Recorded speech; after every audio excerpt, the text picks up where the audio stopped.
Mr. President, earlier this week, the Majority Leader and a number of his colleagues took to the floor to defend the President's health care law and to tout provisions they believed to be popular with the public.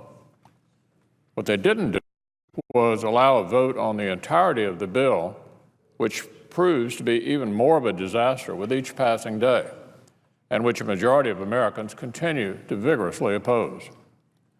Put another way, Senate Democrats spent nearly an entire day talking about parts of Obamacare that poll well, but refused to spend 15 minutes being caught on camera voting to uphold the entire law.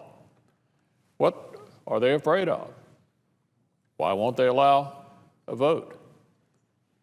When the health care bill was working its way through Congress, you'll recall that former Speaker of the House, Pelosi, famously said, we need to pass the bill to find out what was in it.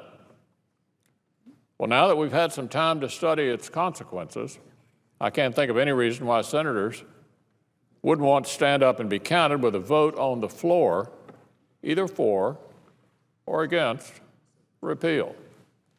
Does Obamacare get a passing grade or not? That's all I asked for on Tuesday, a vote to either reaffirm or repudiate the votes we all took on Obamacare based on everything we know about it now that we didn't know back then. It's been clear in my view that the Democrat health care law is making things worse and should be repealed in full. A week doesn't seem to pass that we don't learn about some problem this law creates or doesn't solve. There's this headline in the Wall Street Journal today: small firms see pain in health law. And just yesterday, we learned that it will increase federal spending and subsidies on health care by $580 billion. $580 billion.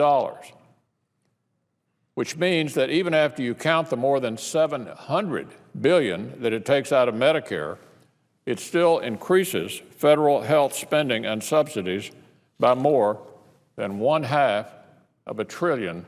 So let's have a vote. Let's have a vote. Is Obamacare making things better or worse? Let's show the American people where we stand. It's what the American people want. It's a vote they deserve. Now, when my friends on the other side are represented on the floor, I'm going to defer asking consent for a vote that would follow the completion of cybersecurity.